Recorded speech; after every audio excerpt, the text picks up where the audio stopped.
Hello, hello, hello. Hi, I am Flintworth, and welcome to D&D Tips on, how to make a fighter. Now, presently, I can see that I am talking to just myself right now, but that's okay, that's okay. I designed this whole show today to be recorded and then eventually played back. So if you're watching this now, hey, hopefully this can help you out with getting you into the game that is Dungeons and Dragons. Now, from experience, I know from the players I've spoken to and helped out, especially the ones that have never played the game before, D&D can be at times, well, pretty intimidating at best. I mean, if nothing else, it can be almost like staring at a wall of code, like on the Matrix, with all the numbers and books and material you have to work with. I mean, on my desk alone right now, I have oodles upon oodles of books to dive into, to just break in and find all kinds of fun little tidbits on the inside. And I know that if you go to someone fresh faced into this game with a book about the size of, well, your reading material for a college course, most people hightail it from here to Timbuktu. And yeah, it's very counterintuitive to gain people into the heart and soul of this game, which is why I wanted to do this today. Because at the very heart of character creation, there has always been one class, one specific character type you could go into. That if you would look at the buffet of options you have in front of you, that this character would be basically, as I would describe it, as like the sandwich on the spread in front of you, which of course is fighter. Fighters, by their design, are kind of like your classic average, yes, middle of the road uh, choices you can go with. But on the flip side, it gives you the added benefit of not really having too many quirky things you have to deal with. Meaning, like, let's say with other classes where you have to go and deal with things like spells and different ability changes, and it gets kind of wacky to backy. Which is why fighter I've always found to be just that sweet point, the little oh spot you can wiggle into. And the cool thing is, a lot of famous pop culture heroes you may know and love now from movies or video games, like, well, Aragorn from Lord of the Rings, the book series. I know the book. There's a book series, Lord of the Rings. Not the movies came after that. So if any nerds out there come after me, I'm aware. um, but as also there's characters like, well, Link from The Legend of Zelda, who, yes, is has magical properties based on his lore, but at his heart he is just a average hero who has a great knack of weaponry. Um, but more on that in a second. Let me put this away.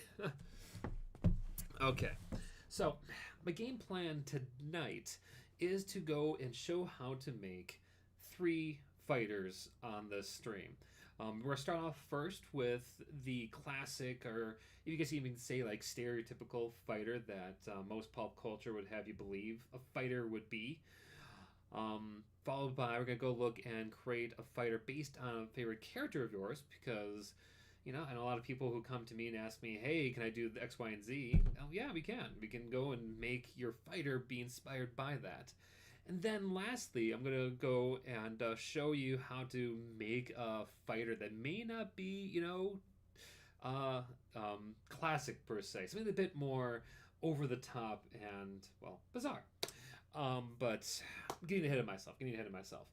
I should also clarify that today I won't be going over how to really evolve and spice up your fighter as you go along from level 2 on. Today is strictly on filling out your character sheet. Now, speaking of which, if you have ever looked at the player's handbook or done some basic searching online, you would have found the classic character sheet, which looks just like this. Now, for anyone who went through elementary school or basic lower levels of education, what's the word? Primary school for those over in Europe. This thing looks a lot like some sheet of homework you would have had to do back in back in the your school days. And I know when you consider this game, that isn't exactly entirely appetizing, entirely really exciting to look at. But trust me when I say that once you kind of learn the ins and outs of the sheets, it really starts to make sense. The But to begin though, one thing I want to clarify that always and over the one thing you need to keep in mind while you make your fighter or any character for that matter is that when you look at all the books available, all the content that you can play with, you need to know one simple rule. And that is all those books, all of that reference material is not mandatory to building your character. Actually, it is the exact opposite. It's kind of like looking at, go back to my little food analogy, all those books are essentially like recipe books. And as you go and make your meal, you're going to be picking and choosing different qualities, different recipes that you love to make this ravishing, delectable feast for your eyes or for your gameplay. And with that in mind, today's recipe book that we're going to be drawing from is just going to be from the 5th edition D&D's Player's Handbook. The book itself is, well, will be your basic starting point for most games you'll be joining. Whether it be one online, in person, either way, talk to your dungeon master what kind of material you have available to you. But be that as it may, I can guarantee you, more often than not, the starting point will be this tome, this book. So, with that, knowing that, let's go back to the sheet real quick and take a little. We'll break this down real quick with how this whole thing plays out. Now, on the sheet, I guess there's like major sections you need to keep in mind while we make this character. The first is you got to basically your basic info at the top, which is really will come in handy with what's I'm looking for here, the kind of front face information that you'll need to know while you're playing the game. The other big thing is looking at the back of the sheet here. So you have like the basic front face info at the top. There's the side info over here where a lot of, I guess you can say, the hard math game mechanics take place will be in these columns. With the right side right here being mainly used for a lot of how you role play or perform as your character, if you want to look at it as like you're in a production. But a lot of this stuff will be filled in as we go along, which is nice and handy. But last but not least, we have these little guys down here, which would become more into play as you actually get into the heart of your game. So, let's go and head over to one of my favorite sites.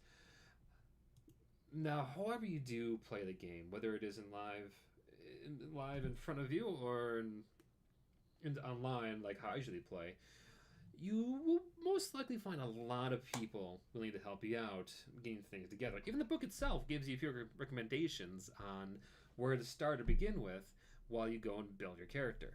But today, for today's purposes, to help you all see what I'm doing, I have got up here my lovely Roll20. For those who don't know, Roll20.net is a online service that allows you to play D&D games with your friends over the web, which is really handy for a lot of reasons. Naturally, the biggest one being you don't have to be in the same room as your pals to go and play your games. But for me, the thing I really like is that Roll20 is actually set up to help you build your character sheet with all the kind of fun little automated character creation kind of features you might see in a classic video game. I'll show you that in a second. The big thing I want you to keep in mind is that Roll20 is not the only thing you have available to you. You have, I know, D&D Beyond, Roll20, and I don't even know some people who go and straight up with classic paper and pencil and simply, show to the screen or do it that way. There's a lot of ways to do it. But for today, I'm getting distracted again. Let's go and get ourselves started here. Now, this you won't normally see when you build your character sheet. Once again, you'll be seeing typically this, not that. This, not that. Okay, good, got it, great. So for Roll20, I guess in a way this is a good way, a good primer for those who want to use Roll20. Maybe I should do a future stream on that, but getting ahead of myself again. I have a lot in my head, a lot of things going on. Get excited. But I'm just going to go and get a placeholder name for here now called Fighter1. Boop. Great. And just to show that this software does come with the classic D&D character sheet in the system. But to fill it out, we're going to go and use this, the Charactermancer. I'm going to use it for the first character as you go through this process. I want you to actually also see how to fill out your sheets without all the special bells and whistles. I figured this way I can go more quickly through my tips and suggestions, which I should also add at this point. Anything you hear today is strictly my opinion. If you have any suggestions that could make this video better, please share them in the comments below when this is uploaded eventually on my channel. But until then, take these all with a grain of salt. Your friends or even your DM may have their own advice, their own suggestions that could help you out. Whatever the case is, never be afraid to ask for help, because I've learned anything from this community, whether it be in my own group, with places online like Reddit, even with the few people I've managed to talk about it in passing out in the real world. It's a very supportive group.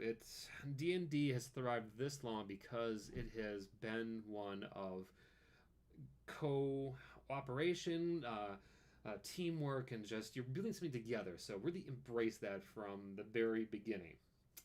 Anyway, now I guess this is a good time to ask, really, what is a fighter? Like when you hear the name fighter, you might understandably think like straight up fisticuffs fighter, like in some maybe Street Fighter game, or even a generic baddie in some movie. If that's the case, yeah, it is kind of all true. Fighter is called fighter because fighting is what they're good at. Yeah. I mean, there's no really other fancy way to really explain it. Fighters have always been really commonly well known for more of their martial prowess. They're more knack to being, I guess you can say, the classic image of an adventurer. These are the characters you could see being your soldiers, your knights, your almost like Luke Skywalker's before he got all the Jedi powers, because that's more into the realm of other classes.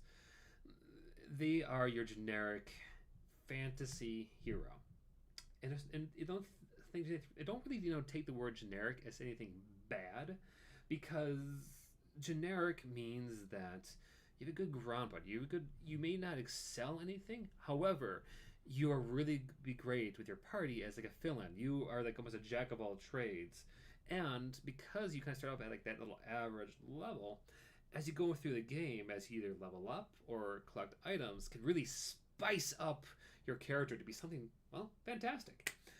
But let's head back to that sheet, shall we? Okay. Now, the first thing you typically will need to do is to choose your race, choose your origin. And commonly, from what I've seen for a lot of first-time players, is that, well, most people like, and I say this from a viewpoint of players who are you know, have like really no experience with fantasy, or even better, you have like no experience with tabletop. You know, they don't. It can be intimidating. It can be weird on where to begin. Like, so a good suggestion I always say is, well, play someone that is you. Play yourself in a way. I mean, especially if you don't have any really experience with role playing, doing something you know makes it 10 times easier to get into the game, to really gain that level of the skills you'll need to then later on have a blast creating some very fascinating characters. So, with that all known, I guess this begs the question of what I'm going to do today. Well, I will probably make someone that is essentially me. Hello! And as you can see, I'm a human, so I'm going to go with human. And even if you're not trying to make someone that is yourself, human has always been, frankly, at least I think, the best class to go with for fighters. Only because, much like fighters, humans also come with next to really no pros or cons.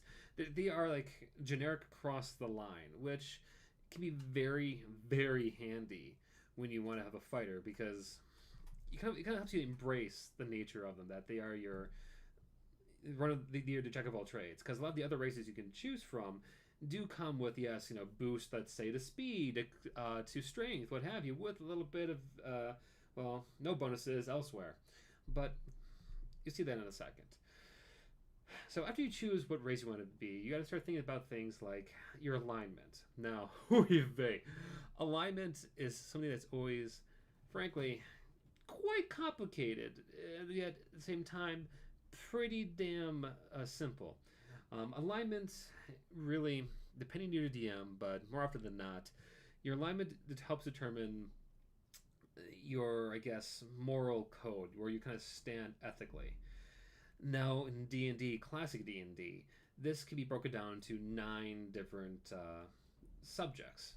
Here, let me go and find a chart online. And trust me, when you do look this up, there are many to look, many examples out there. So I'm just going to go to Google search and just find the first one I see. Oh, here we go. I'll just take this one right here because it's nice and color coded.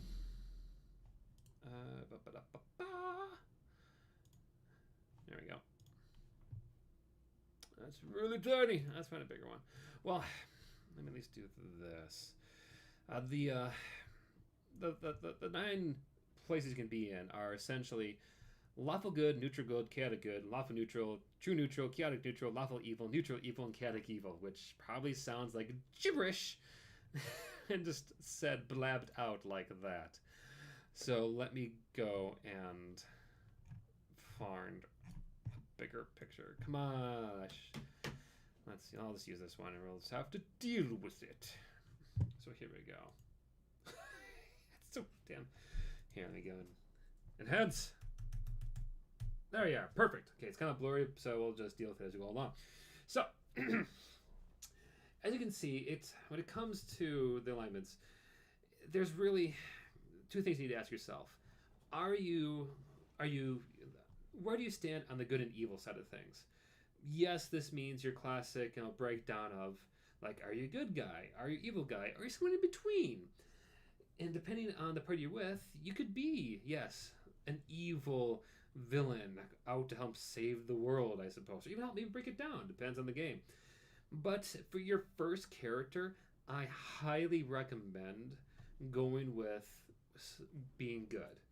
It helps you really ease into the very nature of the game, which is itself you're playing a group of adventurers going out to save the world.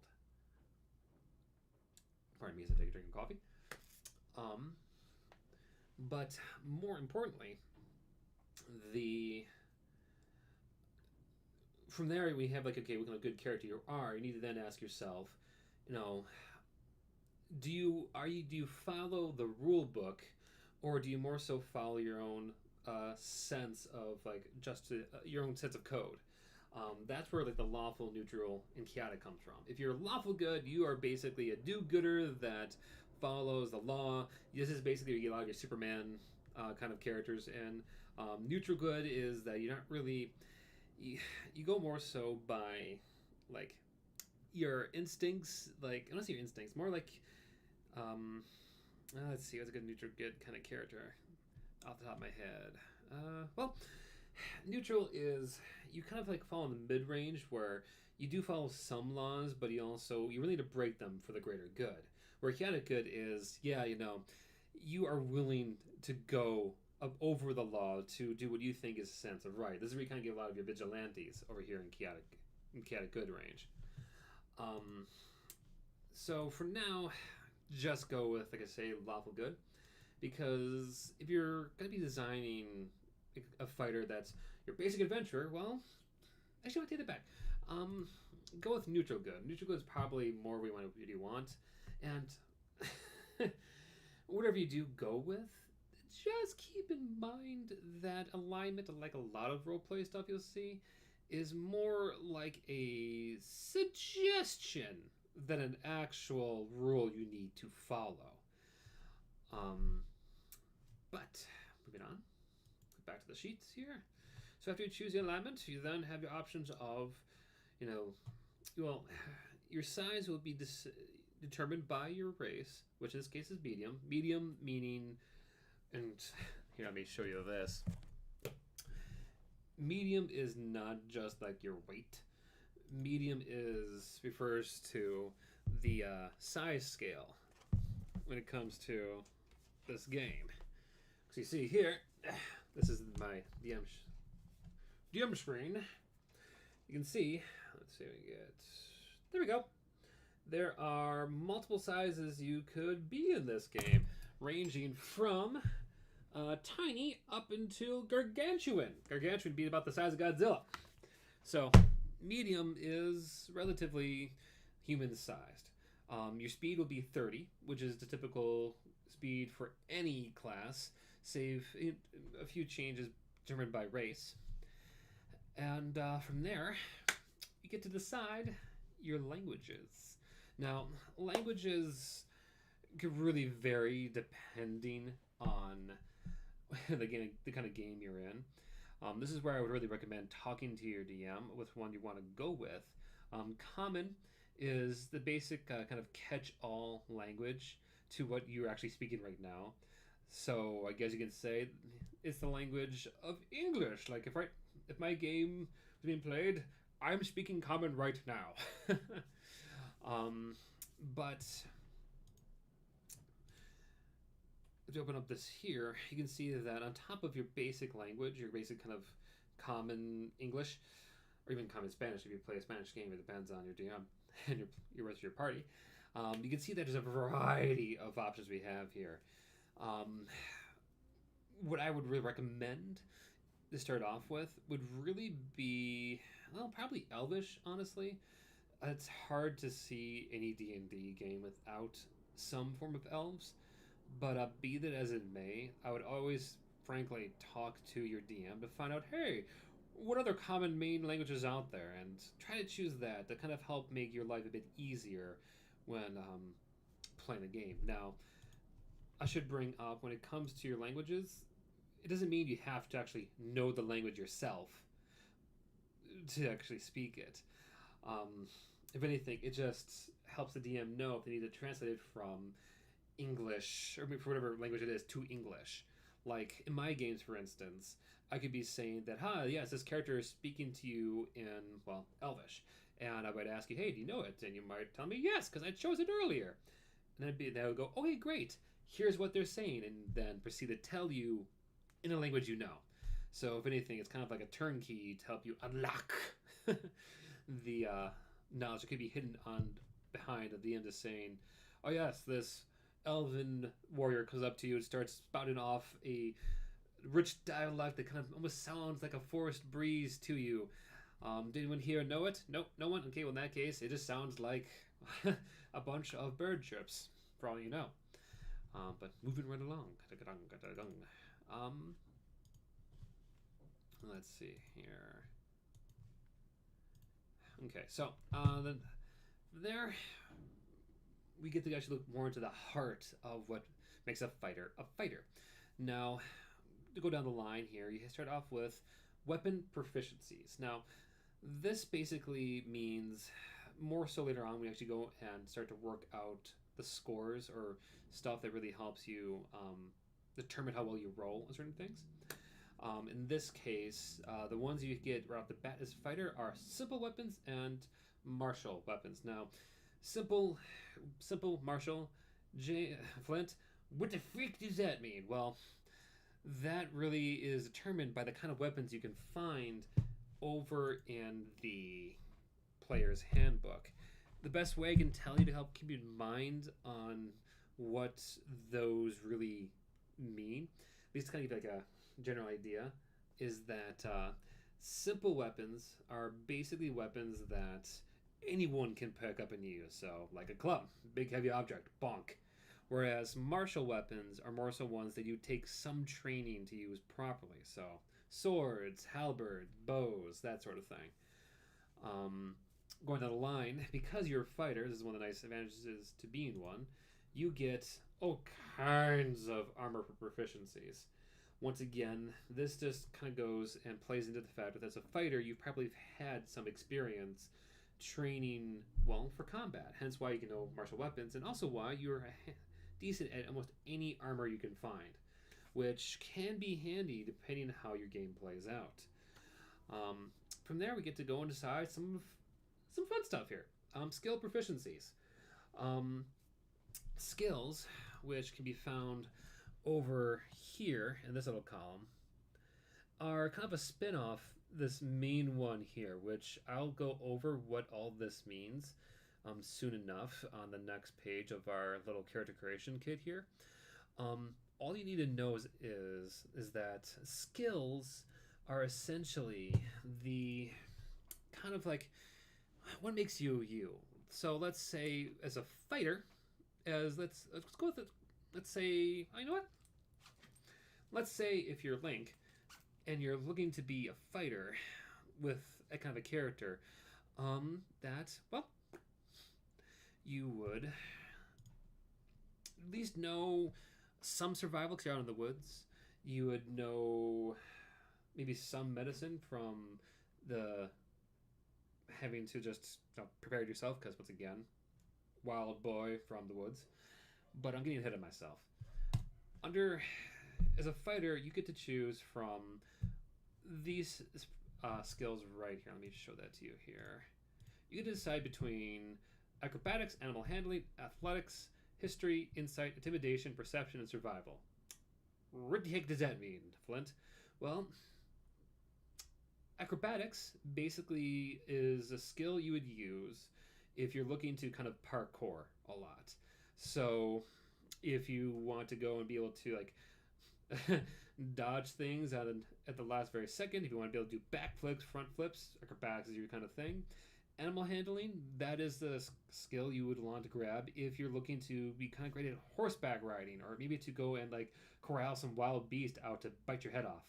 Athletics, this is if you're more kind of grunt, sheer strength when it comes to just trying to, maybe wrestle some bear to the ground.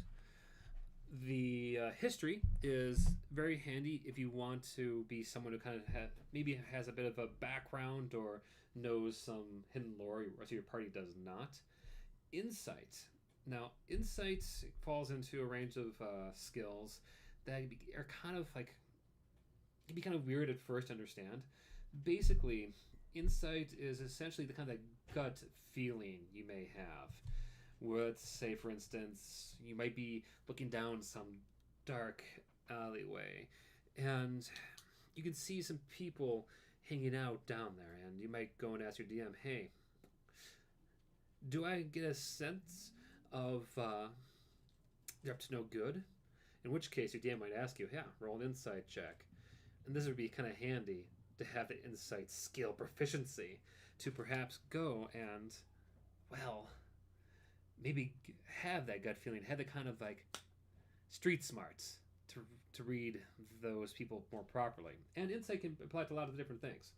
So it's really handy if you kind of want to have a fighter that, is a bit more war-torn and maybe has seen a few things.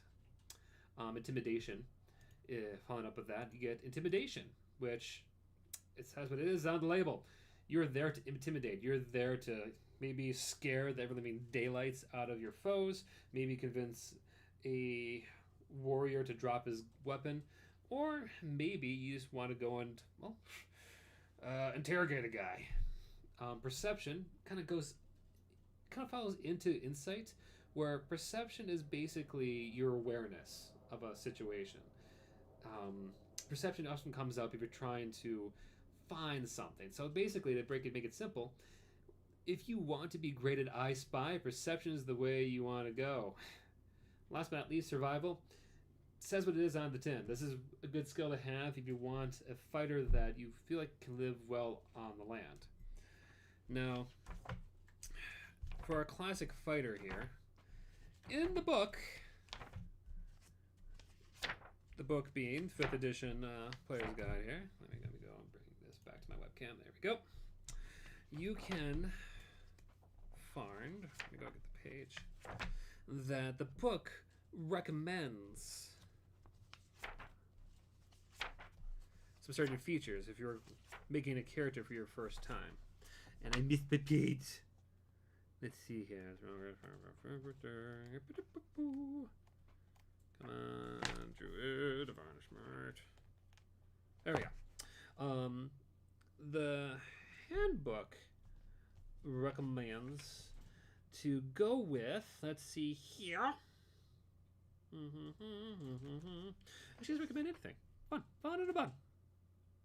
Well, what I recommend is, for your first game, I would go with most likely survival, because that is really handy to have, especially in early levels when you're kind of out with your party and friends in who knows where, that you might be able to go and help bandage people up, because healing is really important at the start of the game. And I would also, frankly, would go with probably athletics, because most fighters have typically strength as one of their strongest abilities. From here, you get to decide on fighting style. Now, fighting style is essentially your main weapon choice, to break it down simply. There's a variety of them in this game. For our purposes here, I frankly would go with probably great weapon fighting, mainly because that is like your classic hero with a sword charging in to go lop off some goblin's head. And frankly, what's not to love with that? Also, yes, welcome to the blank void that was my chat while I recorded this at this time. That's okay. Alrighty. So, anywho. And let's see, let me bring up the page here. Yeah. Now, overall, with the different fighting styles, they all really kind of depends on what kind of a player you kind of see yourself as. This is where I really would look into your prior experience in other games and choose a fighting style that really kind of fits what we always found to be the most fun. Personally, that's why I went with the great weapon fighting, because that is a fun ability to have when you go and bonk something on the head with anything, because it allows you to essentially do more damage. So, whew. From there, we get to go and finally look at the meat and potatoes to any character, their stats. Now, this is where I know it can get kind of confusing for some people. Is basically because, well, we'll eventually have all these numbers on the left hand of the side of the screen that, well, could mean absolutely nothing to you on first glance. Now, the best way to think of how these really matter to you as a player, as a character even, is, well, we'll use the popular tomato metaphor. Strength is what you would use to see how far you can toss a tomato. Dexterity would be used to see how well you can dodge that tomato. Constitution would be used to see how well you could handle eating a nasty, rotten tomato. Intelligence would be to know that tomatoes are in fact a fruit. Wisdom is having the knowledge, the know how that tomatoes should not go into a fruit salad. And charisma would be to have the, well, cheekiness to point out that salsa would be basically be a fruit salad. Okay. That dorky analogy aside, what I always help people through with these is that strength, I mean, is to look at these is almost like in pairs. Okay? Strength and dexterity are basically either your, well, strength, and dexterity would be more so like your speed, and that can apply to a variety of different things. For instance, like strength could be your ability to punch something as well as to lift. Dexterity would be, to almost dodge it like Matrix style. Intelligence and wisdom, to help you look at those. Intelligence is essentially book smarts, while wisdom is more so street smarts. Intelligence you learn, wisdom, you learn in like in a school setting. Wisdom would be more so experience. Following me so far? Charisma is really basically your gift of gab, and that can pertain both to persuasion as well as intimidation, because you need to know how to really intimidate someone with the right word choice. And constitution is essentially your endurance in many ways. So let's go back to the Charactermancer and kind of see how this plays out. For fighters, the abilities you want to probably put the most highest stats in, well, would be either strength or dexterity, followed by constitution or intelligence. My opinion would even narrow that down to strength and constitution. We're essentially building a fighter here that is meant to go and, well, fight. And to that extent, I want to make sure you are all out there able to take those blows as you are dealing out the damage. So, how do we then go and choose our points? Well, there's a few ways. There is what's called the standard array, which is a set of 6 numbers ranging from 8 to 15 that you go down the line, sending each one to each of your slots. So to show this, 15 we go to strength in this case. I would then put 14 in constitution, with the rest being to kind of play out as I go on and so forth. So this is kind of like almost, guaranteed what your stats are going to be going into the game.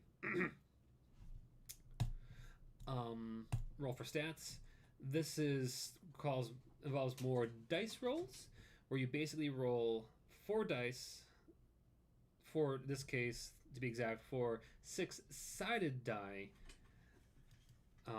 6 times I'll drop in the lowest, which probably sounds like gibberish if you've ever played this game before.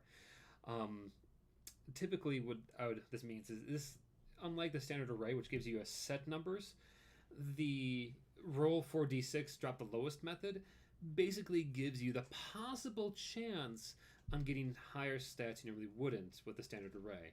You're basically choosing, in this case, between knowing the average, I guess, stats versus gambling on stats.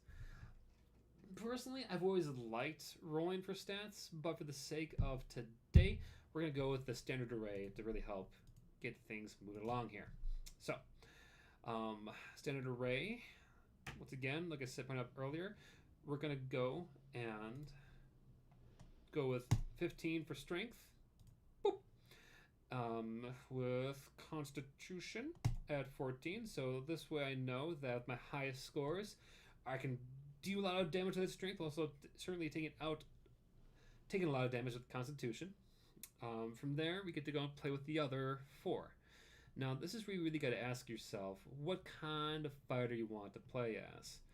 Um, I bring this up mainly because it's kind of hard to say which one you want to go from here. Um, Frankly, it's always been in my opinion, once you choose your two strongest stats, you then go and choose your two weakest stats. So, go back over here. Let's see. So with this fighter, with most fighters I know, you got to think, okay, with you being almost an all-arounder, you need to kind of consider which of the stats you really don't mind being, well, bad in. Now, don't ever think having a low stat is bad. In fact, having a stat you're bad in can lead to a lot of fun role play, a lot of fun moments in the game. So, for this case, this is why I would suggest making either intelligence or wisdom your lowest stat. In this case, I'm going to go with making intelligence my lowest one because I guess as you build this character, you think of the story about how this individual came to be. In this case, this fighter, probably went and trained a lot and didn't get a chance, too much time to be in school or in some classroom. So his intelligence isn't that greatest. However, because he was kind of trained out, he does have a lot of experience. So I'm going to go and actually probably set his wisdom to be a bit higher. One thing I want to point out that when you set your abilities, a good way to kind of think of how it's going to play out for the rest of the game mechanics is that it's kind of like, the closer you are to 10, essentially you're the closer you are to being average. Let me explain. Most stats run from 0 to 20 on almost any creature in this game. Granted, there are some magical beings that go above that as well as below that, but forget about that for now. That doesn't matter. For our purposes, you need to think, okay, the good thing about it is, think of it like your grades back in school, where 20 would be, essentially an A, while a C would be 10, with the 0 being an F. So, as you're going to go through and grading yourself on my ability character, you need to keep that in mind. So, in this case, having an 8 in intelligence probably makes you less than average in intelligence, but having, let's say, a 10 in wisdom, be like, okay, you have average wisdom. You know not to go and stick your foot in an alligator pit or eat yellow snow, or who probably a bit more than that. I mean, I'm generalizing a lot of stuff here. But for my recommendation, with this character, knowing that I have survival being one of my higher options, I'm probably going to go and make wisdom be, there we go, be my 13, because I want to have a little bit higher than average wisdom to kind of have that advantage in street smarts. From there, I need to go decide then, okay, dexterity and charisma. Now, this between the two, I'm probably going to go and make my charisma average at 10 and making my dexterity at 12. Reason being is because my fighter, I want to make sure he's really, I'm trying to focus a lot on his strengths, which would be out on the battlefield. And with this particular build, it kind of leaves it open for anyone who's playing more intelligent classes or any more charismatic ones to really be able to shine in those avenues. Because frankly, with this game, you don't want any kind of what's called Mary Sue's. You don't want to be best in everything, because those kind of characters are boring, and you frankly will ignore your friends and fellow party members. You want to have a character that can excel in one avenue, so that other players can then, oh hey, I got someone here. Hey there, Marcel. I am using Roll20. A character mancer here on well, Roll20. It's kind of a lot like the like a character creator on a video game. But hi, I'm not alone anymore. Yay! See, future viewers, I do have friends or viewers. But right now, Marcel, right now I'm kind of breaking down my how to put in the abilities into your character sheet. Yeah, it's kind of really cool. It actually goes and fills everything in to a character sheet on this site once you're done. But you'll see that in a second because we're almost done with this first fighter.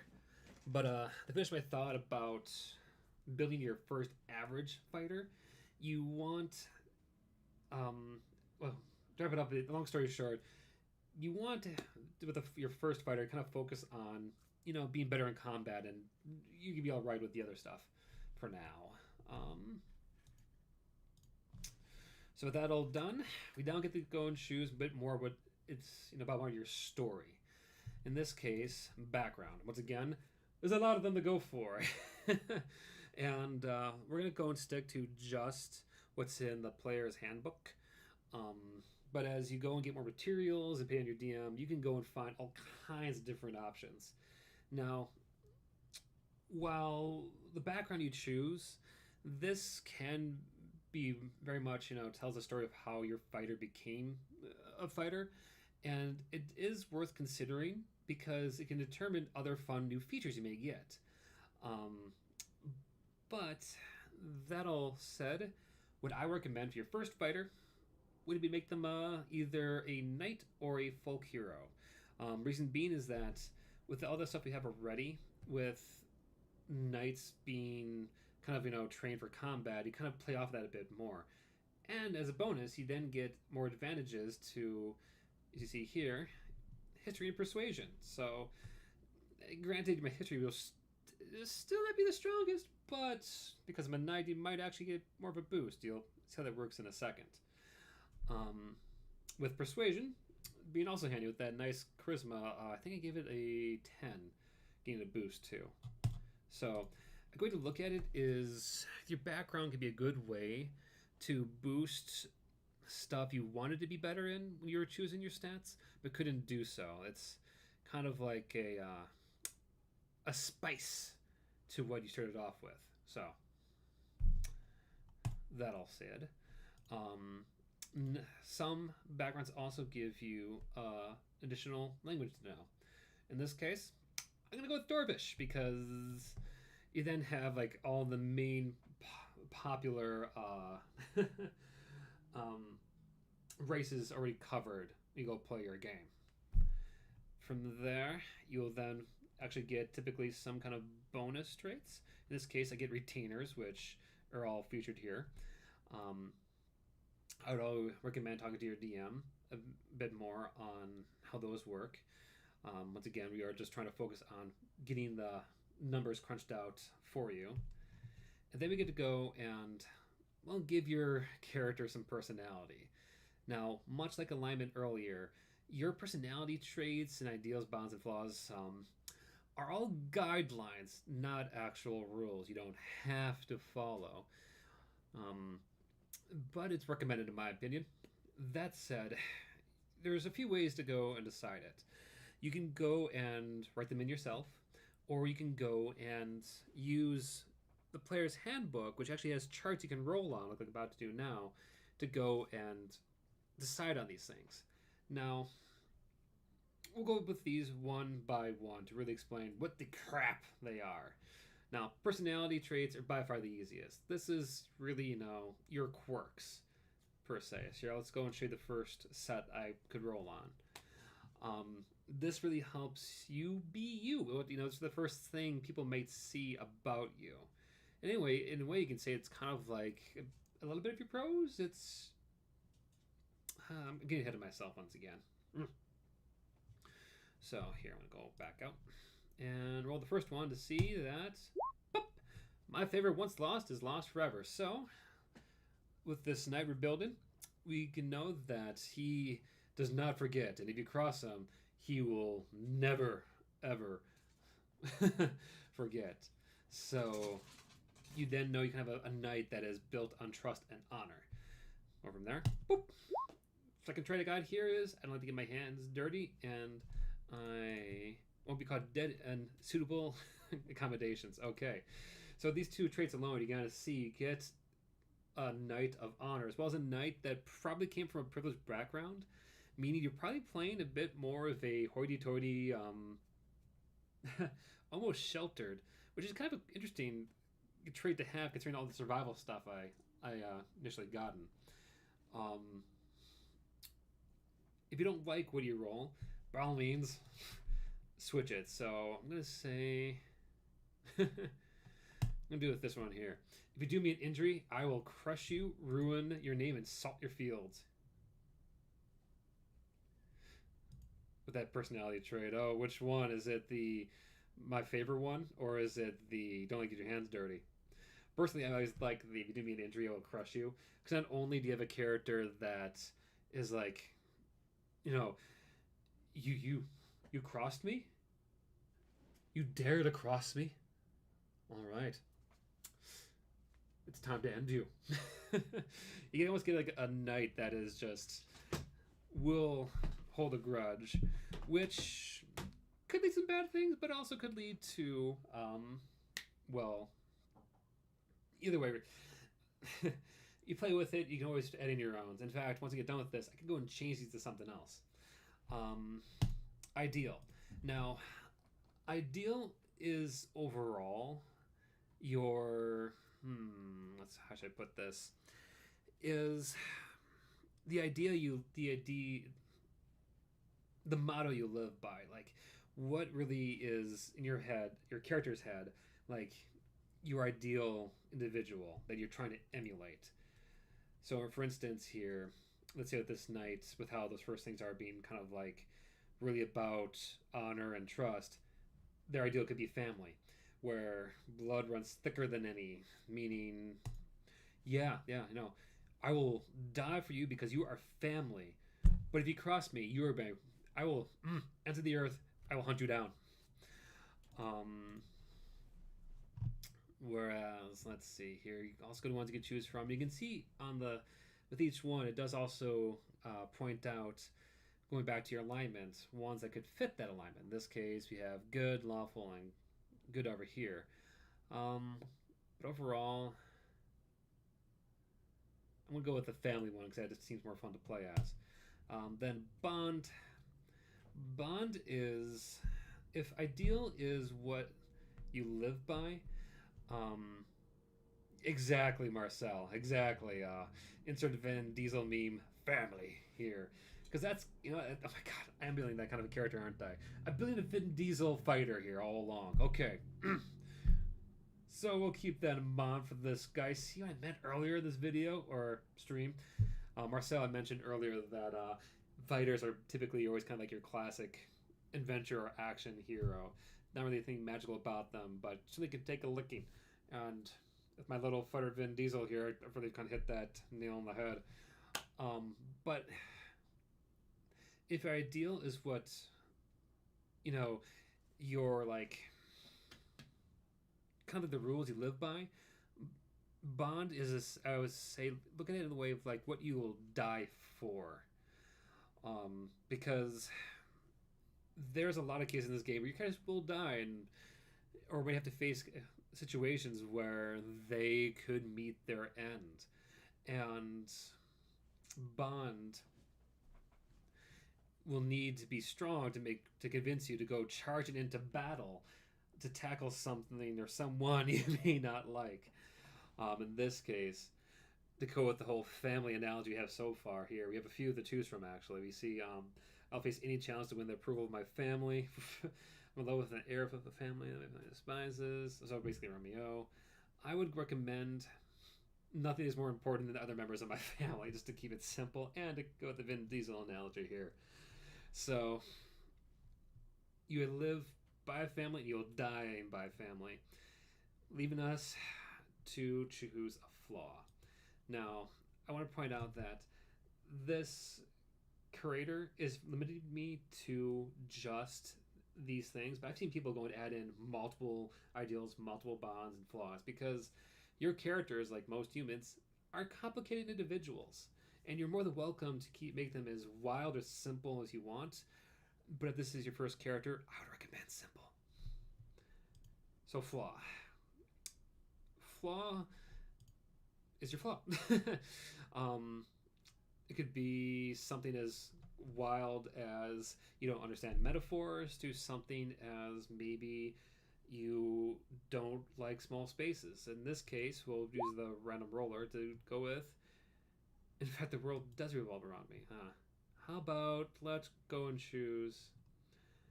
Um, Perfect to go with the whole, to finish up this whole family thing. I had a truly scandalous secret that could ruin my family forever.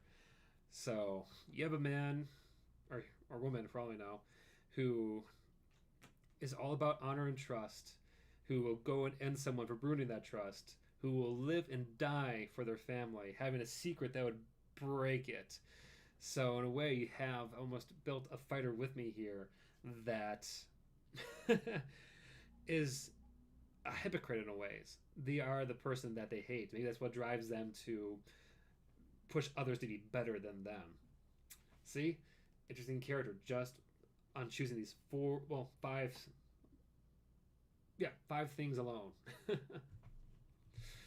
Last but not least, with your fighter, this choosing a class of fighter, you do get equipment, a set of equipment that not equipment. This is actually from your background. Okay, your background will actually give you some free stuff to have in your character. In this case, fine clothes, signet ring, scroll of pedigree, and purse. What this means is, well, anything really. A lot of this stuff is really dependent on the game you play. They don't really change things mechanically, so don't think of these items like you would, let's say, in a video game, like some magical tool you can use. Think of them more as like some kind of creative solution that you might have to roll into some of the more mechanical stuff to make things happen.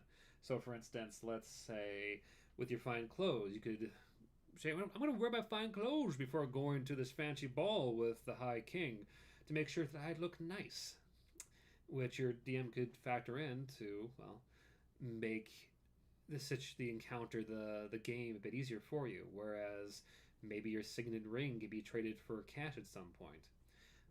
It's all like, near here or there, and yeah, it's best not to think too hard about that stuff. So, lastly,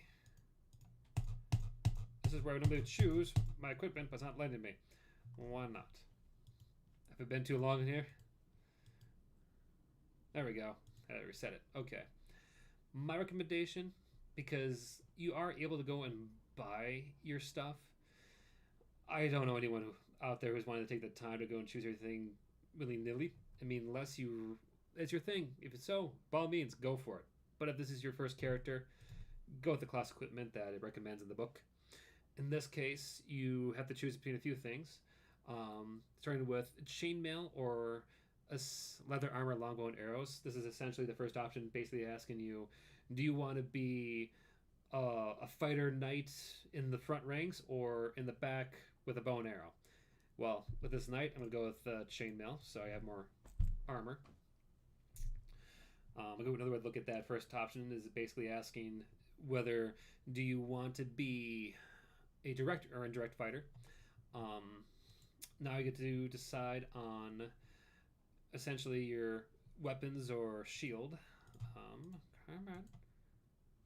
Let's see here. I'm going to go with the classic sword and shield, which it's apparently not working for me, but that's fine. That's fine. You see here now they actually do have the option to give yourself some indirect weapons. So even though you didn't go with interact or direct with the first one, you can still give yourself some long range stuff.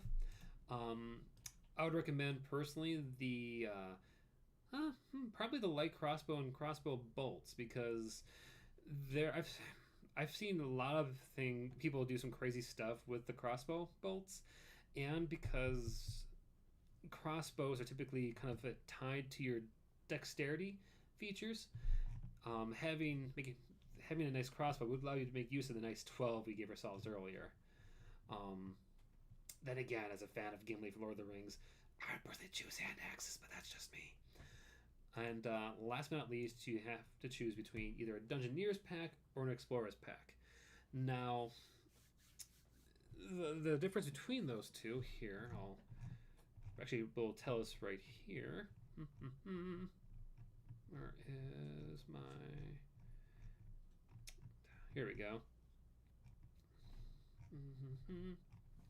Usually it tells you here, but it does not. Okay. Let me break it down for you by coming over here.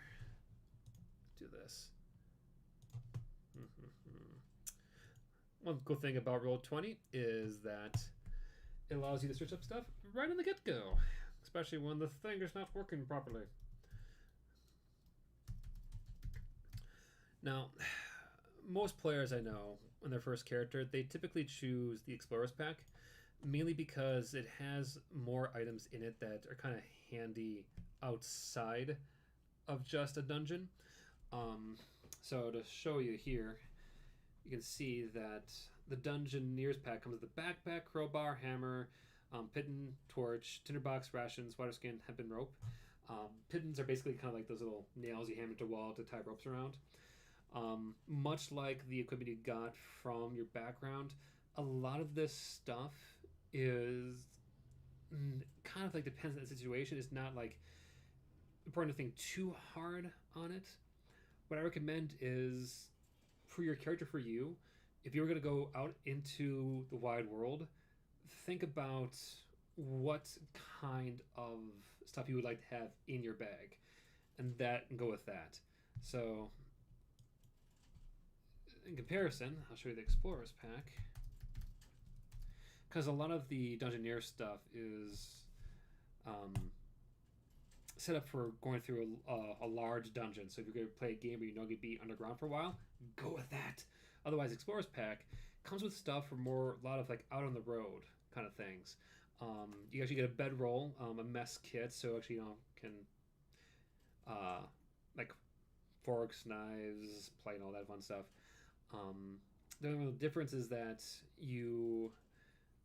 I think it's really basically the bedroll. You're basically almost deciding between either a bedroll or climbing equipment. But you can never go wrong with actually having a way to actually sleep at night. The rest of the stuff doesn't really matter because we don't really need those spells.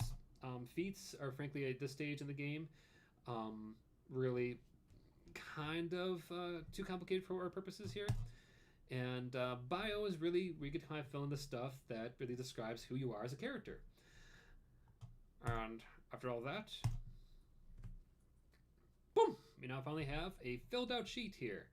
Oh, look at that. It even has all the stuff, all the abilities set aside over here. That's really nice. But when you do this in person, you may not have a nice little character mancer thing like I did here. You may actually have to go and enter it in yourself. So we're going to do that now for fighter number 2. But, and I'll go in a bit more of things I kind of like glossed over the first time around. So, right. I mean, it doesn't look too wild. So, start from the beginning. Now, I mentioned earlier, for our second fighter, we're not going to go and try to follow the classic one this time around. We're going to try to go and base it off someone. Now, granted, I know the fighter number 1 was basically Vin Diesel. But the second time around, we're going to try to go and... I'm going to make it easy on myself because I have a half hour left here. We're going to go and make something off Link from Legend of Zelda. So here we're going to go, boop, edit sheet directly. Now, what I recommend is you go through filling this out. Start at the top and then go from left to right. So we know, for instance, that Link is, well, named Link. I always call him Loink if I want. I know once again that his class is going to be fighter, so I'm going to go put that here. You're start off at level 1. Race, with Link being who he is, I would recommend still keeping him human.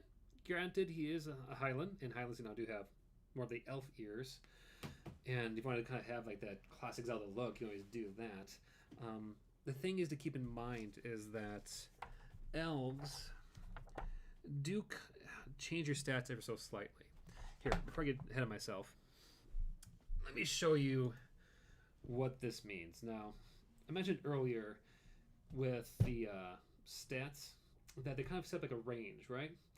Well, after you, whether you do the set array or you do roll method, after you get done putting all those numbers in, depending on your race, actually will go and boost up some of your stats. So, for instance, you get race bonuses. Let me go and find the list. Make this over here. So, for human, I believe the bonus is, right here. All your ability scores are increased by 1. So, if you look back at our fighter, even though fighter number 1, we're going to call Vin Diesel, we'll just call him Vin for now, all my stuff actually got boosted up. This is shit here. So actually this would be 16, 13, 15, 9, 14, so on and so forth.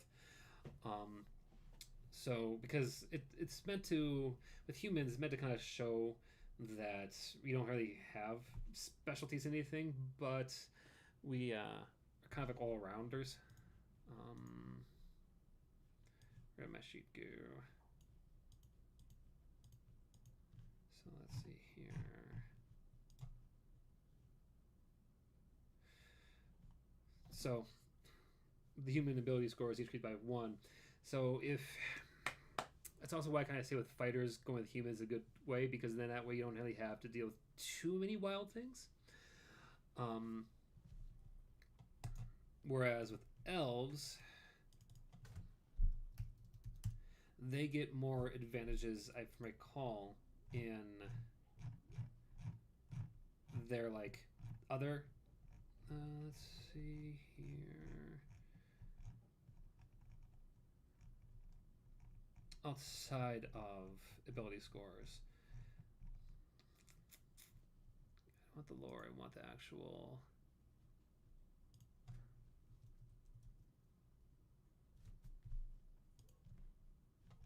Traits, please. There we go. That's names. There we go. See, with elves, you do get that a nice bonus to your dexterity with a bonus of 2. You also get to then have more roleplay benefits, like with having your age a bit longer, as well as kind of like having a bit more of a boost in like size and speed. You also, with elves, get the advantage of dark vision, keen senses, and Fey and Sentry, or Essence. I can't say this. Ancestry. Ha! Said it. So if you feel like you don't really want to have to deal with too many weird things, let's go and stick with the humans for now. Just know that if you go with elves to kind of have the classic Link look, you're going to get a character that has a bit more visual benefits that aren't going to be giving you hard stats. So go ahead, Vin. Don't need you right now. Back to Link. So, okay. Give me 1 second. Yeah, start there. So we're going to use the standard array again to help make our lives a bit easier.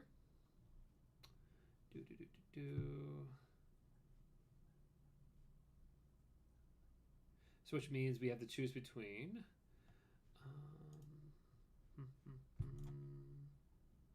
15, 14, 13, 12, 10, and 8. Now, I mentioned earlier that I would explain a bit how that works out math-wise. Now, We mentioned earlier that like 10 being like the average midpoint. How the math works out is that what's this done as human? Maybe I should do a video on this later. Is that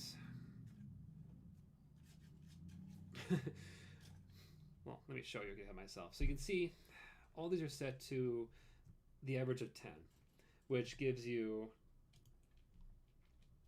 How do I explain this? Okay, so this little number here is the actual score that this character has, whereas the number above it is the modifier. Now, this how the math works out, because the reason why we even have these ability scores is because with this game being mostly a game of the theater of the mind, of imagination, and of being one that is what's the word? Almost kind of you back on the schoolyard, pretending to be someone else.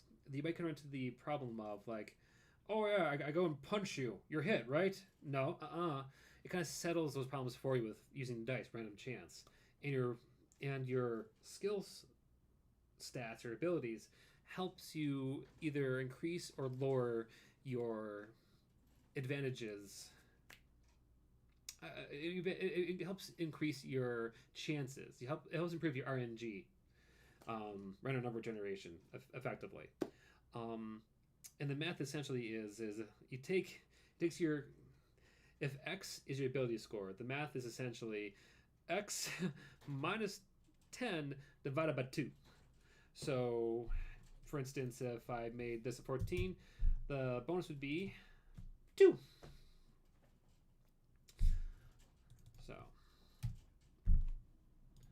and if that all sounds like gibberish to you, don't worry about it. It took me a few times and a lot of studying through the book to finally to get it. Just know that as you go through making your scores, that simple equation of minus 10 divided 2, yes, true, and rounded down. Thank you. It's always rounded down, never rounded up, because that makes things too easy in this game. Thank you, Marcel. Which I'm hoping you're pronouncing it right. Kind of embarrassing otherwise. So, once again, with using this being Link, well, the guy is pretty strong. I mean, we've seen him like lift bombs over his head, so we're gonna go with 15, which boop, gives us our strength bonus of 2, which means every time I roll for strength, I get a plus 2 to begin with.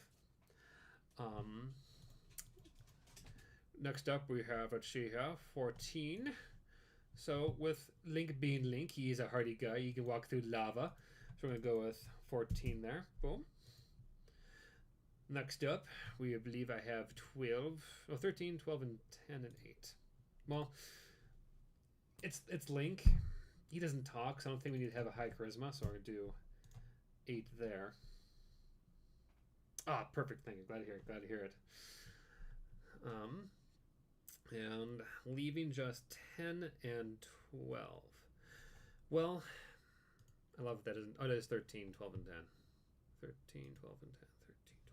13, 12, and 10. Let's give the boar 13 dexterity, because he does roll around a lot in the games. Wisdom, so that's always been more so Zelda's thing, because she does have the Triforce of Wisdom. Ha! I know my game lore. So I'm going to go with 12 for intelligence, because that guy has to solve a lot of puzzles. And you can see already, Roll20 has kind of done the math automatically for me. Because you can see, if you look real close, I'm going to try to see if I can get this zoomed in. Every one of the stats does come with a associative ability score. So when DM asks you to, let's say, roll on athletics, you just need to, and the sheet, the regular sheet does have this too.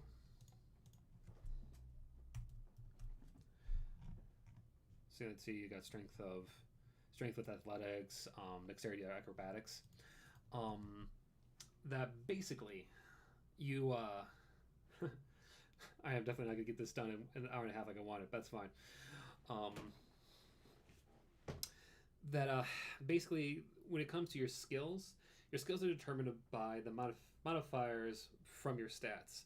So after you go and figure out let's get this back out, the stats you want, or the stats array, what you want to do then is kind of go through and then fill out all the respective numbers associated with those skills. So in that case, I'm looking at acrobatics. I'll grab my dex stat because it says dex under that line. So my dexterity would be 1 after doing the math, bring it to 1. And then so on and so forth going down the line. Now, if you remember earlier, we had to choose the thing called proficiencies. Proficiencies also help boost these stats even more. Your starting stats at level 1, your starting proficiency at level 1 is 2. So which means that for things like, if you're going back to Vin Diesel, when I said I would have, a bonus in my survival because I was proficient in survival, it means that I would then take that proficiency bonus of 2 and add it down to my survival roll. Let me rephrase that because I know that came out confusing. So, as you go through and choose your different proficiencies, all you really do in your sheet is start off with just mark them off on the side here. So, I'm going to go and bring back fighter here. Let's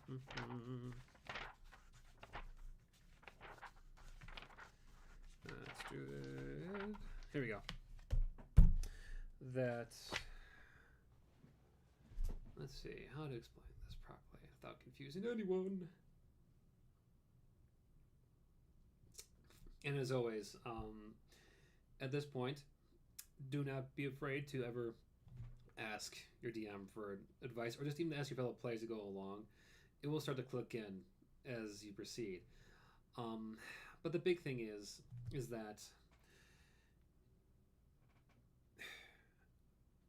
you need to always focus on make sure your ability scores are put together correctly. So make sure you do the math of x minus 10 divided by 2, rounded down to get your ability modifiers. You then need to go and put the numbers in. And once you have all that done, then I would suggest focusing on adding the proficiency bonuses. Because it's an additional bonus on top of that. A good way to think about it is your ability scores are your meat, which you then can go and change into different kinds of dishes with your skills. Where your proficiency is kind of like the spice, extra salt you can add on top of the meals you made from your ability meat to really make them more enhanced. Ha! I knew it was in me. I just had to think about it and have a quick coffee sip. Whew. So, going with Link once again, I need to now decide on, let's see here, his skills. Well, we know he's going to be proficient in simple weapons and martial weapons, which would go down into here, this little box, which I'm not going to fill in out for the sake of time. However, I am going to point out, just to kind of show how the proficiencies work with his skills I would choose. So it would probably be, let's see, he would most likely be survival. So if you notice, once again, like I said, the survival starting score is 0 because the math comes out to be 0. But with the added bonus of being proficient in it, I then get my 2 added to that down here. Woohoo! After that, we are going to, let's see, with choosing Link, let's go and pick out, I'm gonna go with acrobatics, because, I don't know, to me it seems like Link always should be, he jumps from platform to platform, dodging enemies left and right. Acrobatics is, can be very, very crucial to just dodging things out there. So, from there, I need to choose a fighting style for him. Thank you, Marcel. Like to hear that. We would need to then choose equipment. I would probably go with Probably the leather armor, longbow, and 20 arrows because, well, that's more of Link's style. He doesn't really rarely wear chainmail in some of his major what's the word I'm thinking of here? Iterations. There we go. And here's the cool thing about Roll20 is that it allows you to drag and drop stuff and have them automatically added in to your sheet.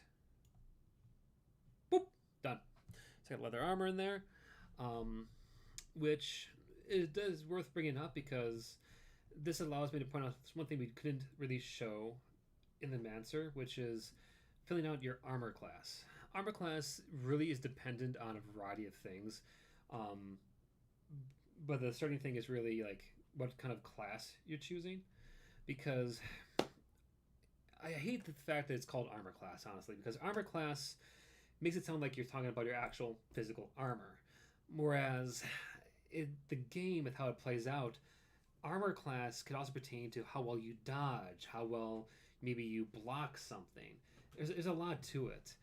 Yes, you can think of it as a way it is like your defense, but it is not strictly like your actual defensive armor. So, in the case of a fighter, it will ask you I believe your AC. Okay, it really be dependent on either one or two things. I believe it's broken down to, let me double check. Yeah. I believe it is determined by either your armor. I believe it's your armor here. Why is it not saying here? I know what I'm meant to do. Well, for most like speedy, flexible classes, from my experience, your dexterity will be used to help determine your armor class. In the case of this, let's see, let me bring up other armor here. Yeah, right there. It gives you a starting AC of 11. So let me guess. If I go down here and take this off, boop. Yeah, armor class for my fighter right now. Armor class is determined, looks like, by my dexterity, because that is like the highest value I have right now. Because it is your armor class will always start out as 10, and then from there it would go either with Constitution or Dexterity, based on the class you have. Looks like with fighters, it is based on your dexterity, so you want to then choose things that kind of really get inspired off of that. They can't be it. I'm gonna double check one last time. Yeah.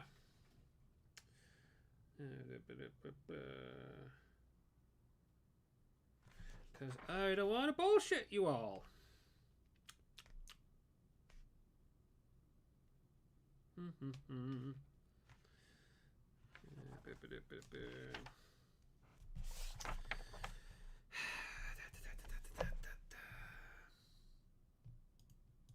Let's look this up right here. Class. I don't need monster class for monsters. Okay. When all else fails, check the book. And I will say this. I've been playing this game for 3+ years. I have had over 1,900 hours on Roll20. And there are still days where I have to go in and check the rule book on something. There is never no shame, in my opinion, in having to go double check things, because there's a lot of stats in this game, and as I see it, it's kind of like the real world equivalent of the game loading some new information for you. Let's see here. Okay, you lied to me, Index. That does not have the AC on that page. 14. So I get that straight from the book.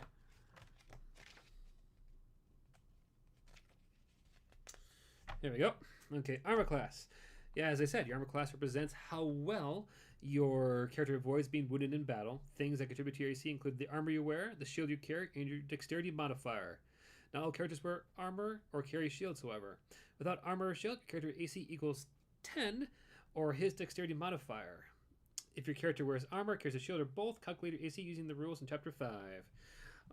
We'll get to that later. But the important thing is, right now with the basic armor I have, it will be determined by my dexterity. So in this case, 10 plus 1. So that's my current armor class. Exactly, Marcel, exactly. But when I go and equip it back on, boom, 12. So that's a long-winded way to say, hey, that's how I got to 12. Your initiative bonus is also based on your dexterity, because initiative, I should bring up, is it's more so prudent in cases where a lot of things are happening at once. So typically this means battle, where everyone's trying to do the same thing at the same time, where initiative is basically, it helps determine where you kind of fall in terms of a series of events. So let's say we had two people in the same room about to punch each other. Whoever typically has the higher dexterity typically will go and attack first.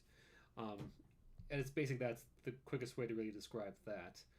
Speed, once again, is determined right off the bat by your race, which typically for humans is the 30.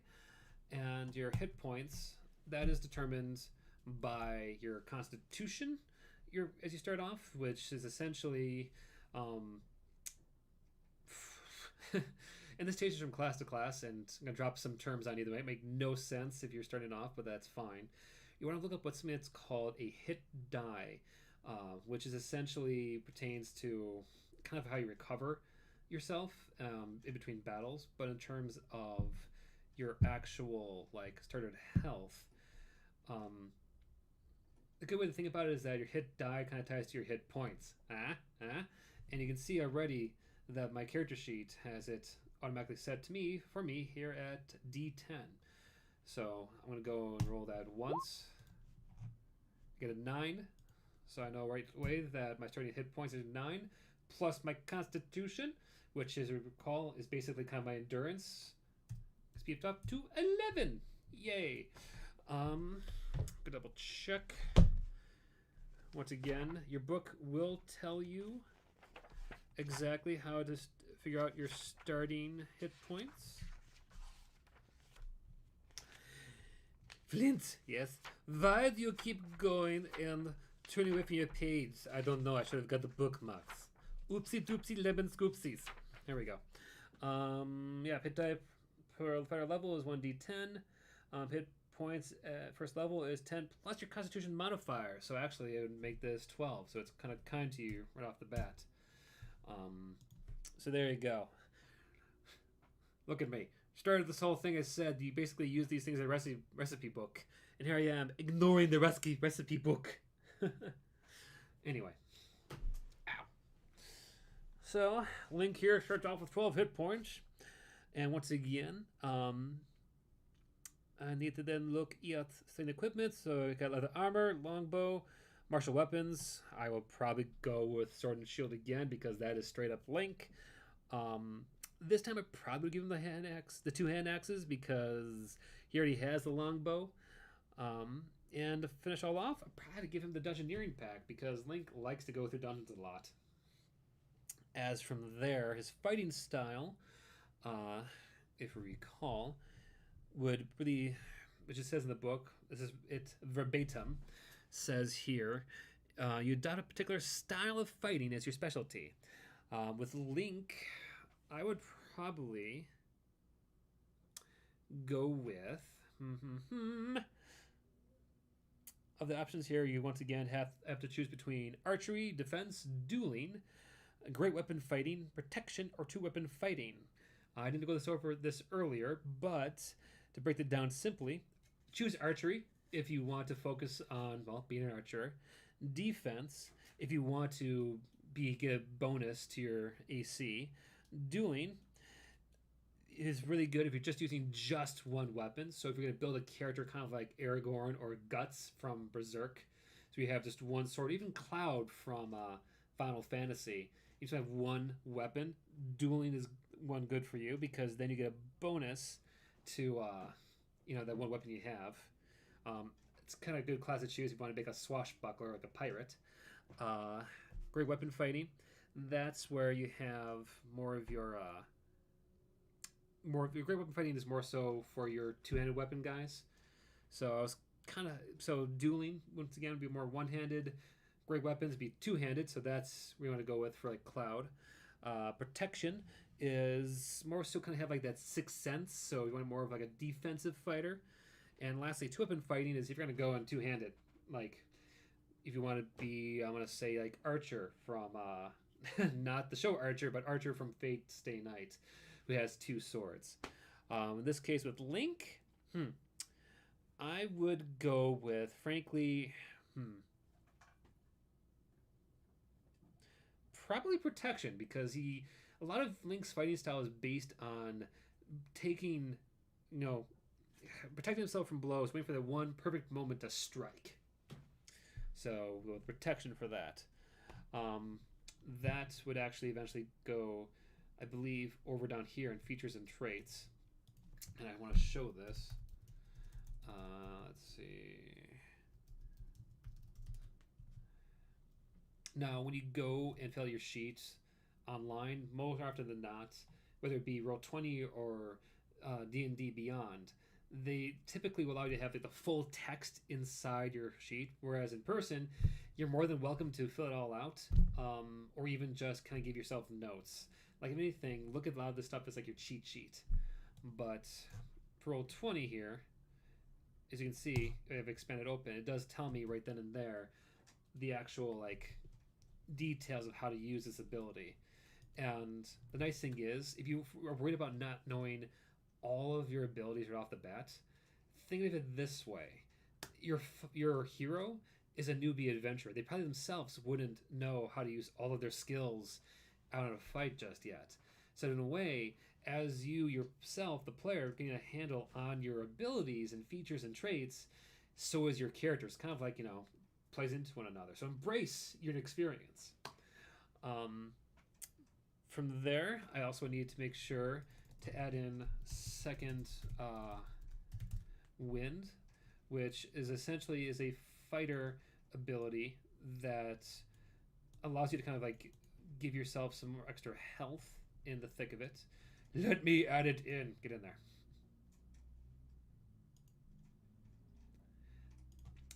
And last but not least, Action Surge, which will come later. That is past level 1. So we start off with just those two. Background for Link. Frankly, I would go with making a character like Link. I would go with Folk Hero. And let's see here. Mainly because Folk Hero allows you to get some fun things here. Story-wise, you come from a humble social rank, but you're destined for so much more, which is basically the start of almost every Legend of Zelda game. He comes from a humble town, and then finds out, oh, I am the hero of time, wind, trains, or I don't know, of legend, basically. But it also gives him bonuses to like things like animal handling, which Link with his horseback riding is born to have. It does give me double up for survival, so I probably would go and choose another proficiency from the initial stuff. There's no harm ever going back if you get this messed up at any point to go and choose different things, because it never doubles up. So let's say, for instance, when I chose a class, I'm going to choose survival, and then I'm going to choose this background so I get double proficiency. Well, there actually is some abilities that allow you to get double proficiency, but you can't get it by doubling it up on the class and background you choose. So you can see already, my survival is still set. Here, I'm going to make this a bit bigger. To 2 right there. So if I wanted to get the most out of my Link build, I would know that I get survival for my background. So I'm going to look back at my initial skills, which are acrobatics, animal handling, athletics, history, insight, intimidation, perception, and survival. and probably go and give it to, let's see here, I'm going to Link, probably athletics, because I want him to also be strong. Because you gotta pull boulders around, gotta pull giant blocks of stone. Um, and let's see here. Let's look. Then from there, we also find out I do get a nice little ability to go along with here with rustic hospitality, which looks like I don't have a problem with ever finding a place to sleep, which is good because Link is a guy who likes to rough it. And then last but not least, we're looking at things now like ideals, bonds, flaws, and personality traits. Now, Link is kind of without personality because he's meant to be a self-insert character. So at this point, if you were building your own Link, I'd leave it up to you to fill this stuff out based on what we suggested earlier.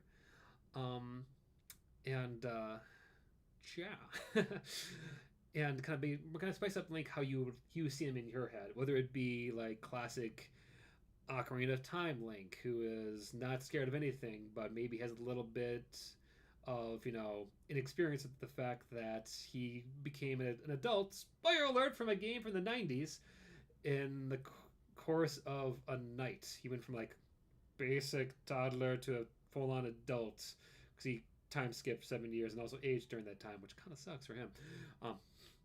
Besides the point. So fill that out as you see fit. Let's see here.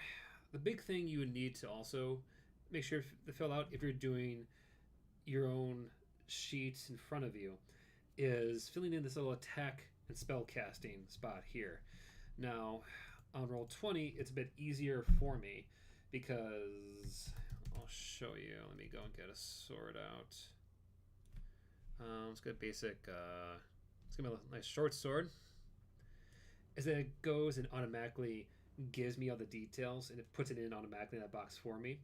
Going from left to right, you'll want to write down the type of weapon, followed by the attack modifier, because it wouldn't be in D&D if even your weapons have modifiers to them.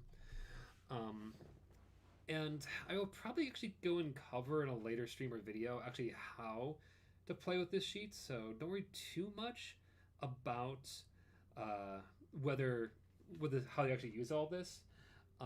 If anything, I would recommend once you're done to actually go and ask one of your friends or DM to double check your work.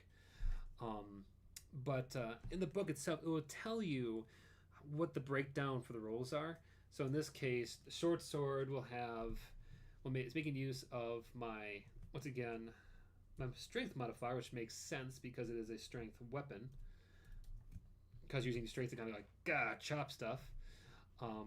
I do get a bonus to proficiency because that is, as a fighter, you do get proficiency in these kind of weapons, so I get that bonus to it.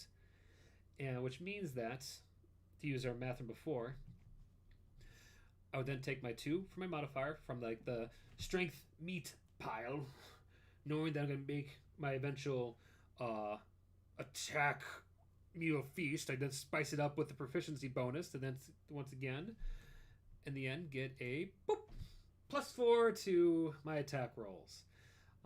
After that, you would want to then put in the final column a note on the damage type. Now, you've probably seen so far today numbers like 1d6. What that means is it may look like a convoluted algebra problem, but actually it is kind of shorthand for the kind of die you want to use. In this game, you'll see that X, D, Y a lot, where X is the number of die and Y is the kind of die. And the number before the D determines how many dice you're going to roll. The number after the D determines what kind of dice you're rolling. And typically, the number comes from the dice number comes from like the number of sides of dice you have. Let's see. I think different links across all games.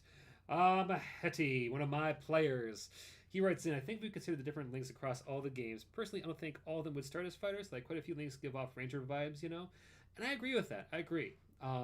Link could also very toe the line going that route. I mean, in some ways, you could even say might be a little bit of a paladin based on some origins. I'm just using Link now if you're going to try to build a fighter off of him.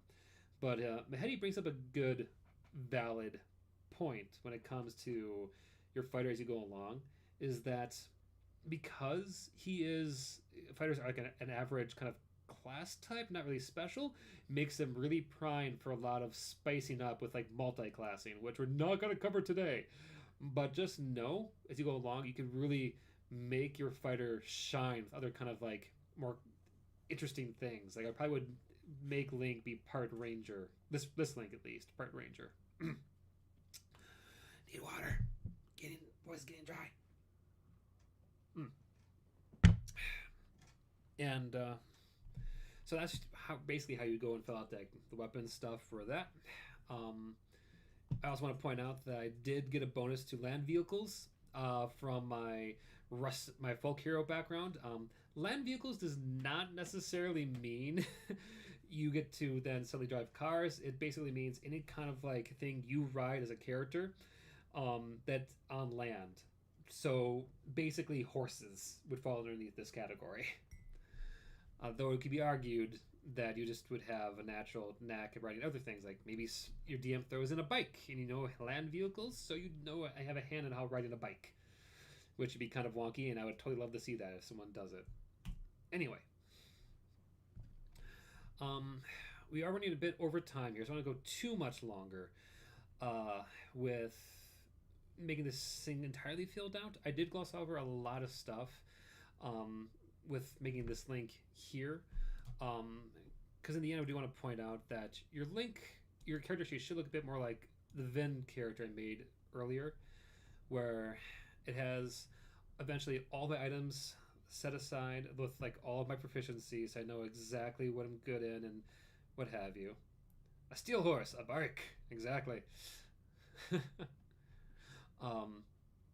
As well as kind of detailing things like, oh, my hit die is already filled out too. I also want to point out, going really back a little bit, when I was talking about armor class, once I have all this stuff attached to it, and this is really where you kind of need to keep an eye on what the items you're equipping do.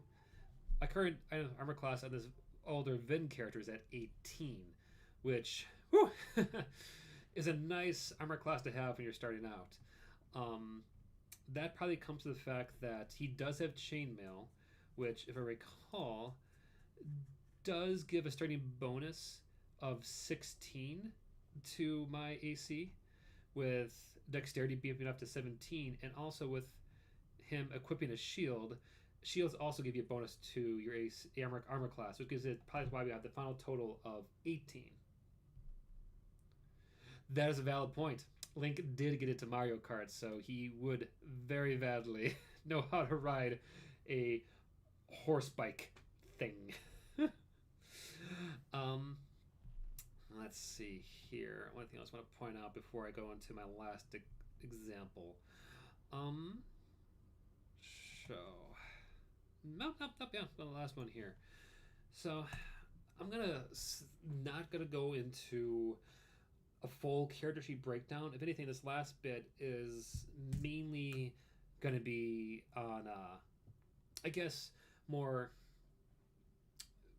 shop talk, as it were, on how to on the last kind of classer that last fighter that would exactly fit the mold that you could do in your games. Now, with the two first fighters I made, both of them are very much more strength and classes that kind of meant to kind of go and take a lot of blows, but we didn't really go and make anything that was more speedy or acrobatic. So in this case, you're welcome there, Marcel. I should bring this back here because I want to make sure you guys can still see what they're saying. There we go. He says there, I've never played Breath of the Wild, and I'm not surprised he has a motorcycle in it too. But I guess what I'm trying to go here with is that if you do something that's a bit different as a fighter, and we do something that's a bit more dexterous and not classic, I actually would go and suggest taking and ripping off some inspiration from Yoda from Attack of the Clones. Um, Meaning, like, one of the options you have in the game is that, well, it's you could be a halfling, you could be a hobbit, basically, and with a hobbit, you do get a lot of advantages to your what's called like a luck, more of your luck side of things. So you don't get much of a beef to a lot of your actual stats. You do give yourself a lot of like bonuses to getting rerolls, or maybe your opponents have to maybe reroll themselves to get worse results. Um, Either way, with a hobbit or halfling kind of fighter, you can essentially build a character that not only is going to be running around the battlefield like a little kind of miniature death babe top like a Beyblade.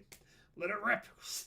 Um, you're gonna make it the fact that you're also gonna be tinier. You're also be hard to hit, allowing you to get a lot of those kind of perfect like shin stab that come off at the ankles. Um, you know what? Screw it. I'm gonna go and make that real quick using Roll20. So I'm gonna call this one. I'm gonna make a little halfling fighter. I'm gonna call him. You know what? Shorty McStabby. There we go. Once again, this is me using Roll20 to do this. You use Keratomancer here. I'm gonna go to race. I'm gonna go with halfling, which I can then point out that does get, like I said, does give me a dexterity boost, which is really nice to kind of play off that dex build. I'm probably gonna make him more chaotic good, so he's more impulsively good. He's gonna be small and has a speed of 25, so I'm not gonna have as much of a running speed, but it's okay. We can work with that. And also here is that one of those lucky features I was mentioning about, where when you roll one on an attack roll or ability check or anything really, you get to reroll that die. You must use the new roll. So halflings are really nice if you're a new time player and are worried about getting bad rolls in the game. It gives you basically a free do-over. You also get to play out the fact you're brave, which essentially gives you advantage of being not frightened. So you kind of like, you may be tiny, but you be mighty is the name of the game here. And with your added bonus of being smaller, you get the ability to actually kind of like run through larger creatures, kind of like right between their legs. That is true. I need to bring that up later, Mahedi. He mentions here, or do what I did, make a halfling monk who jumps and kicks. Nothing more humiliating than getting drop kicked by a creature less than 4 feet tall. Oh. Now with halflings, I do have to decide on the kind of halfling. There's two to choose from with the main guide here. Let's see. It's go between either Lightfoot or Stout. Now, let me go and bring it up here because I want to have the exact wording up. With Lightfoot, let's see. You basically get an additional boost to your charisma. You also are a little stealthy little bugger. Whereas Stout, I believe, has more of a hardiness to it. So if you want to kind of be able to take more blows. So let's see here. Come on, load up Roll20. There we go. You then get Constitution scores, so you get more health bonuses, but you also get advantage on poison, which can be handy. But frankly, with this fighter here, I'm going to go with the... Ready to go. There it is, Lightfoot Halfling, because I love the idea that my entire armor class comes from the fact that I cannot be hit. I'm so speedy. A Stout Halfling. I want a Lightfoot Halfling. There we go. Perfect. Okay. Once again, I'm going to choose Fighter. You can see at the top already get a nice little beginning bonus to my Dexterity and Charisma. Proficiencies. I'm going to go with Acrobatics because Shorty McStabby is not all about being hit. And I'm going to make him big on Intimidation because Shorty, we'll say, is going to be quite scary when he wants to be. I'm going to go with two-handed fighting because Shorty McStabby wants to have two daggers in each hand. And to round it all off, we do have everything else mentioned before. So we have like the second wind and equipment. I'll get to choose on later. I should mention that with two-handed weapon fighting, you can add your ability modifier to the damage of the second attack. So normally, fighters can use some classes can use two weapons. It's just that the second attack won't have all your fun little ability modifiers to it. But with this fighting style chosen, Shorty can. Shorty get all of the attacks. All right. So we go with the standard array. I'm going to choose 15 for his dexterity, which makes it 17 now. Let's see, Constitution or Intelligence. Well, Shorty is not going to be too intelligent, so we're going to make Constitution the next one. Charisma, I wanted him to be extra, intimidating. He's not going to be a smart halfling. So let's make his dexterity, his strength 12. So at least have some, half behind his attacks. And leaving intelligence and wisdom. So let's have his wisdom be 10 and intelligence be 8. He is not a smart halfling. Moving along. So let's see here. What would be a good one for Stabby? Stabby, stab, stab, stab, stab. Frankly, I will probably go, let's see, Charlatan Criminal. I don't make my, well, with a name like Shorty McStabby, I mean, Criminal almost sounds too perfect. Deception and Stealth, which will play off well with this current build, because Deception is based on Charisma, which Shorty has a 14 in, so he can lie really well. And Dexterity will get now additional boost with Stealth, so it'd be really hard to pick out. Criminal is also a good choice if you want to make whatever class you're playing have a bit more of a rogue element to it without actually being a rogue. Which is with thief tools actually allow you to break and unlock stuff. That's going to be nice to have for Shorty to get in for a quick, maybe sneaky McStab. And you know what? He's going to like playing cards. We'll give him that. Let's see here. Because he's a criminal, he looks like he gets like a little contact in the underworld, which is fun. And for the sake of time, we're going to roll for all of these. So Shorty has a fence. He knows someone he can go sell stuff to. Shorty he's always calm no matter what the situation. Okay, cool. And let's see.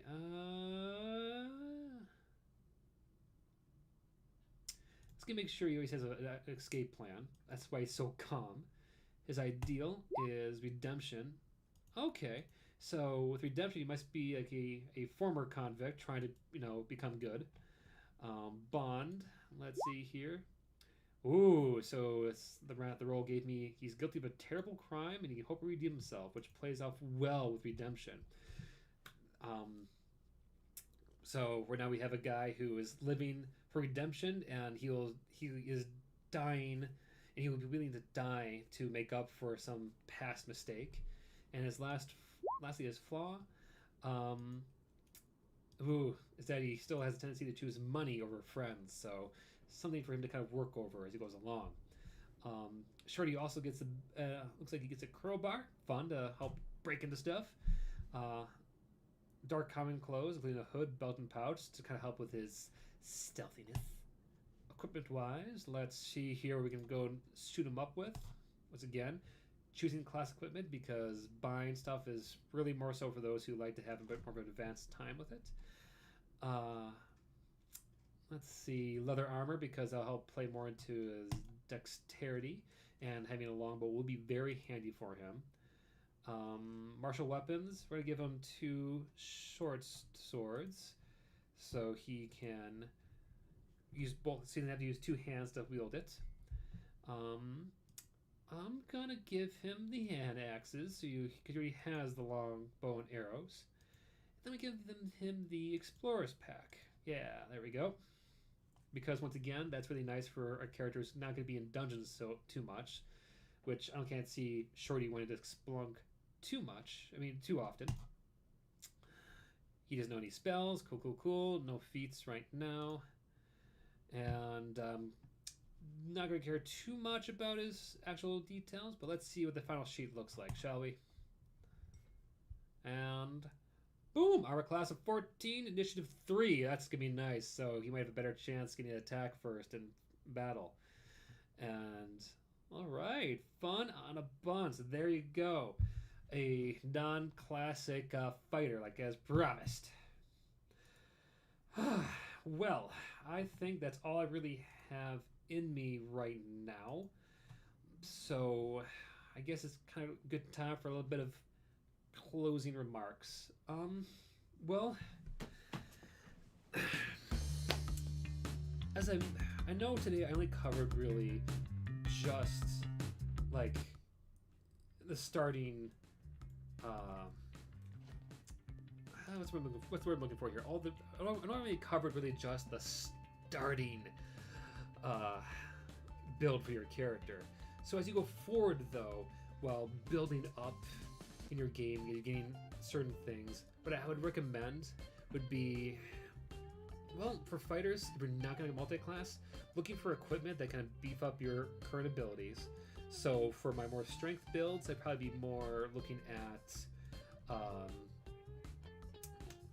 more like weapons and better armor. For Shorty McStabby, he's probably looking at more items that resemble more of a stealth side of things, or more dexterity kind of bonuses.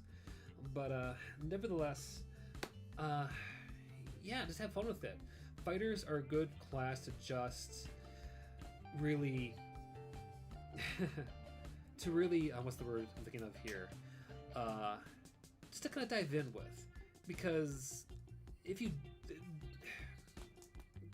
fighters are great because with them being just kind of a blank slate, kind of like a nice average level, they make it really you prone to kind of really spice them up, to really make them unique based on what you experience. So as you play with your fighter, really go and just take what you see and do and bring them back into your character and grow from there. Kind of like, maybe say as you would go maybe put together a scrapbook or what have you. I think my metaphors are starting to be affected by my exhaustion. But nevertheless, I wanted to thank both Marcel and Mahedi for joining me here, at least near the second half of today's stream. And if you're watching this later on my channel after on the pre-recorded or recorded version, need more coffee after this. I just want to say, hey, thanks for watching. As always, take care, stay awesome, and yeah, stay tuned for next week. I got an announcement for something I'm planning next month, and I'm looking forward to finally revealing it. But until then, yeah. Bye.